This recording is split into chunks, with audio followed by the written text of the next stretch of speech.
Hey everyone, welcome back to the Girls Centre, where we chat about all things girl power, real talk, and how to make bank in 2025.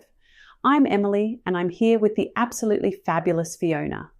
Fiona, are you ready to help our listeners tap into their inner entrepreneur?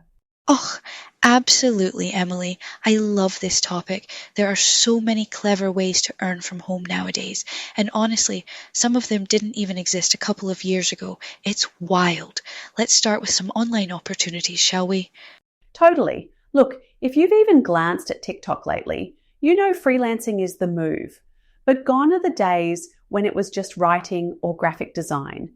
Now you can freelance just about anything: social media management, coding, even voiceover work.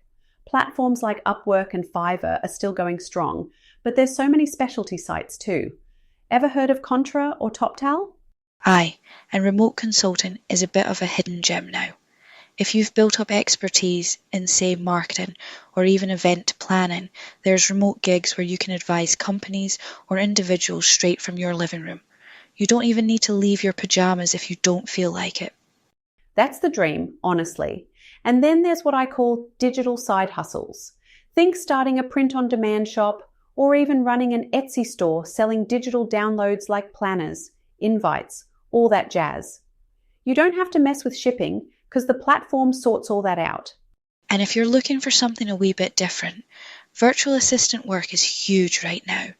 There are services like Belay and Time, etc., where you work remotely, helping with admin or scheduling, or even posting things to social media for someone else. I've heard folk have made a real second income off that. Okay, Fiona, can I just admit something? I almost fell for a completely dodgy job listing on a freelance site last year. It looked legit, great pay, easy admin tasks, but then they started asking for all this personal info up front. I got spooked and backed out. Thank God I did, because when I Googled the company, it turned out to be fake. So double check before you hand over your passport, people.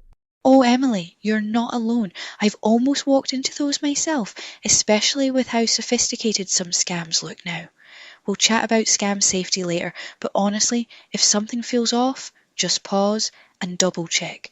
But overall, online gigs, from freelancing to e-commerce to virtual assistants, there's never been a better time to get started.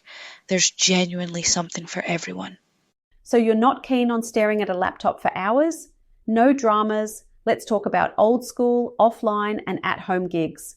Some of these are seriously underrated, but they totally work. Right, Emily. One of my favourites, pet sitting or dog walking. Websites like Rover make it so easy to connect with the local pet owners, and for animal lovers, it hardly feels like work at all. Or if you're secretly a maths whiz or a language ace, tutoring from home is huge right now. You can run sessions over Zoom or meet up in person. Even just offering homework help in your neighbourhood can bring in solid extra cash. Another clever one, renting out things you own but don't use all the time, like tools, party chairs, even bikes or cameras. Apps like Fat Llama connect you with folk in your area looking to borrow instead of buy. It's earning money from stuff you already have, which I think is brilliant.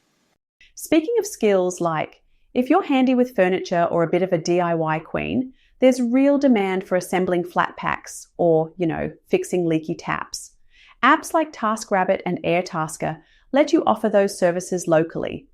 You set your price and pick the gigs you want, so you're never out fixing someone's IKEA nightmare unless you want to be.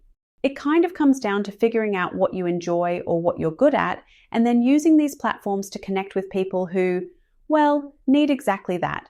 No skill is too small or too weird, honestly. And it's worth mentioning for safety, always meet folk in public places if you're starting something new, and check out a platform's reviews before you sign up.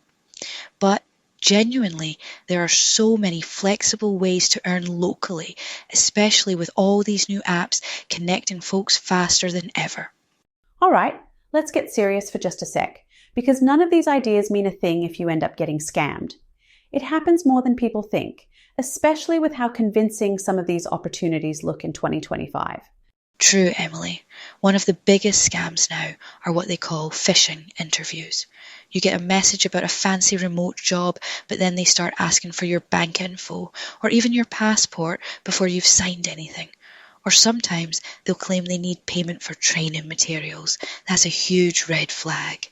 Or those gig apps promising instant payment, but when you finish the task, suddenly the client disappears or asks you to move the convo off platform. If someone's pushing you to use private chat or pay for a background check, just don't. No legit client does that up front. Exactly. Vetting a client's online profile, using the platform's messaging, and never handing over personal information early, those are your best defences. This reminds me of Janet's story from last month, a woman we know through the local community centre. She signed up for a paid survey site, filled out a ton of forms, and guess what? Never got paid, and her bank was hit with unexpected charges. Total scam. Luckily, Janet reported it to her bank right away and to Action Fraud, which helped her recover some, but not all, of the money. Quick reporting is key. That's why, if anything seems off, trust your gut, report it, and move on. Stick to well-known sites, read reviews, and if someone asks for payment or personal details right off the bat, run the other way. So, whether you're freelancing online, walking dogs, or assembling flat packs, stay smart and keep your wits about you. Making money should feel empowering, not stressful.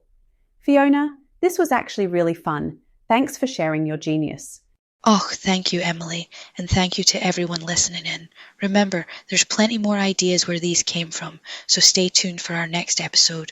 Until then, be kind to yourselves, stay savvy, and we'll catch you soon. Bye, Emily. Take care.